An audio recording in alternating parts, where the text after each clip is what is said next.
बिस्मिल्लाहिर्रहमानिर्रहीम जी। स्वात में local media पे पिछले कुछ अरसे से किर्गिस्तान में जो स्वात से रहने वाले ताल्लुक़ रखने वाले तालिब इल्म के बारे में बहुत सी खबरें चल रही थी।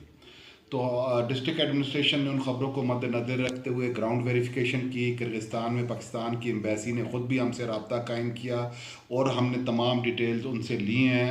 पाकिस्तान के इस वक्त किर्गिस्तान के अंदर पाकिस्तान के 8,700 के लगभग तालिब इल्म मौजूद है, जिनमें स्वात के भी काफ़ी अफराद शरीक है।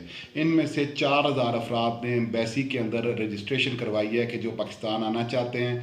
उन अफराद के तमाम क्वाइफ जो हैं किर्गिस्तान की एम्बेसी ने गवर्नमेंट को, पाकिस्तान की गवर्नमेंट ऑफ पाकिस्तान को कन्वे कर दिए हैं।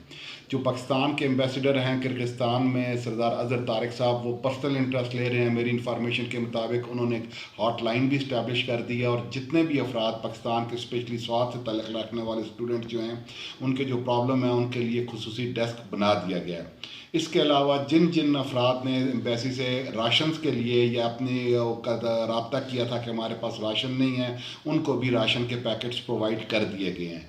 बाकी जिस हद तक जो मनी ट्रांसफ़र के जितने भी वहाँ बैंक्स हैं और जितने भी बाकी इदारे हैं, वो सारे के सारे खुले हुए हैं। एज सच इस किस्म का मनी ट्रांसफ़र का प्रॉब्लम हमारी वेरिफिकेशन के मुताबिक नहीं है। As and when government of Pakistan वहाँ से फ़्लाइट शुरू करेगी, एम्बेसी ने अपना सारा काम करके 4,000 अफराद की रजिस्ट्रेशन कर दिया है, तो किर्गिस्तान से फ़्लाइट शुरू हो जाएंगी।